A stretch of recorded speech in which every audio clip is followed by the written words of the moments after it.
Hi guys! 3 movies అయితే ఇవాళ ఓటీటీలోని release అవ్వడం అయితే జరిగింది. సో, అందులోని 'రత్నం', 'ప్రసన్నవదనం' ఇంకా ఫైనల్లీ 'ఆరంభం'. ఈ 'రత్నం' మూవీ ఇంకా 'ఆరంభం' మూవీ ఈ 2 మూవీస్ అయితే మనం ఆల్రెడీ మన ఛానల్‌లోని రివ్యూస్ కూడా అప్‌లోడ్ చేయడం అయితే జరిగింది. కింద డిస్క్రిప్షన్స్‌లోనైతే ఆ లింక్ అనేది మీకు ప్రొవైడ్ చేస్తాను.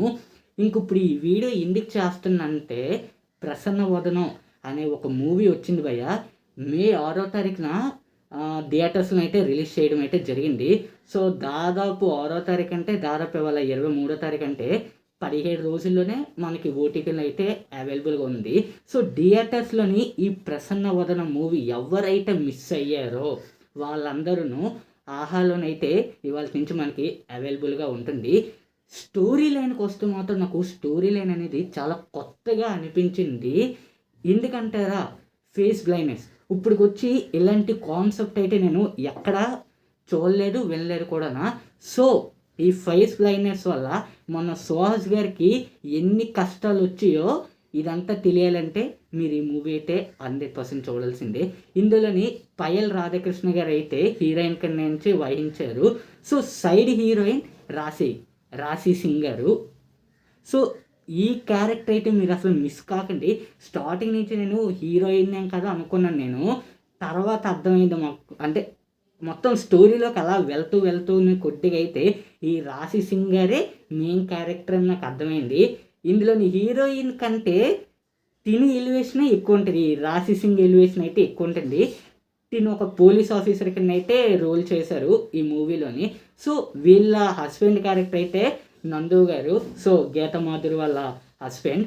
సో, మూవీ ఫైనల్గా చెప్పాలంటే నాకు చాలా బాగా అనిపించింది. ఈ movie written and directed by Arjun VK. Direction కూడా నాకు చాలా బాగుంది. పర్ఫార్మెన్స్ కూడా హైలైట్గా చేశారు.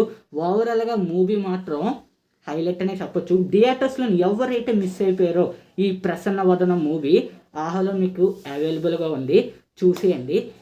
ఇంకా 'ఆరంభం' మూవీ విషయానికి వస్తే మాత్రం ఇది ఒక మంచి సస్పెన్స్ సైంటిఫిక్స్ మూవీ అని అనిపించారు. Science fix and thriller movie అని అనిపిస్తుంది. ఎందుకంటారా, హైలైట్ మూవీ మొత్తానికి ఈ 'ఆరంభం' మూవీ అని అయితే హైలైట్గా అనిపించింది నాకు. థియేటర్స్లోని స్టార్టింగ్ ఒక 2 days అయితే నేను వెళ్ళలేదు.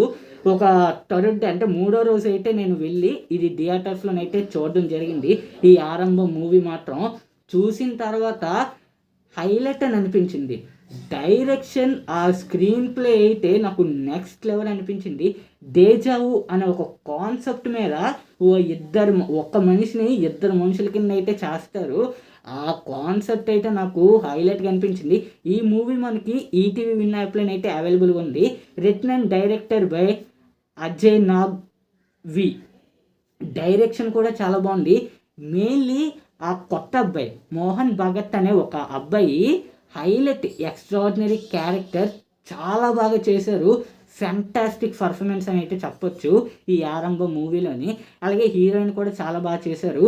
ఇంకో ముసలోడు ఉంటాడండి, ఆ ముసలోడే ఈ మొత్తం ఈ ఎక్స్పెరిమెంట్ అంటేనా చేయడం అయితే జరుగుతుంది. సో, 'రత్నం' మూవీ విషయానికి వస్తే written and director by Gopalakrishna. Direction బాగుంది, స్క్రీన్ ప్లే బాగుంది, పర్ఫార్మెన్స్ బాగుంది, సాంగ్స్ కూడా బాగున్నాయి. సాంగ్స్ కూడా నాకు చాలా బాగా నచ్చాయి. అందులోనే ఒక 3 సాంగ్స్ ఉన్నట్టున్నాయి. 2 సాంగ్స్ అయితే నాకు చాలా బాగా నచ్చింది. సో, ఫైనల్లీ ఇది ఒక సెంటిమెంట్ మూవీ అని చెప్పొచ్చు. అలాగే ఒక లవ్ స్టోరీ మూవీ కూడా చెప్పొచ్చు. అంటే లవ్ స్టోరీ అంటే మన హీరోయిన్ అయితే లవ్ చేయడం అయితే జరగదు. సో, హీరోయిన్నే మన హీరోని అయితే లవ్ చేయడం అయితే జరుగుతుంది. సో, ఓవరాల్గా కాన్సెప్ట్ కూడా నాకు చాలా బాగా అయితే నచ్చింది ఈ 'రత్నం' మూవీ కూడా. పర్వాలేదు, అంటే మరీ అంత రొటీన్ కాన్సెప్ట్ అని చెప్పలేను, మరీ అంత హైలైట్ అని చెప్పలేను. ఓవరాల్గా అయితే మూవీ అయితే నాకు చాలా బాగా నచ్చింది. స్టార్టింగ్ 2 సాంగ్స్ అయితే నాకు చాలా బాగా నచ్చింది. ఇందులోని విశాల్ అండ్ ప్రియా భవానీ శంకర్ గారు అయితే హీరోయిన్ కింద అయితే రోల్ అనేది చేయడం అయితే జరిగింది. ఓవరాల్గా ఈ 3 మూవీస్ అయితే వాళ్ళ ఓటీటీలోని రిలీజ్ చేయడం అయితే జరిగింది. సో, ఈ 3 మూవీస్లోని మీరు ఎన్ని మూవీస్ థియేటర్స్లో చూసారో, ఎన్ని మూవీస్ అనేది ఇప్పుడు ఓటీటీలో చూడబోతున్నారో కింద నుంచి కామెంట్లోని మెన్షన్ చేయండి. ఈ వీడియో కానీ మీకు నచ్చినట్లయితే please like share and subscribe to my YouTube channel.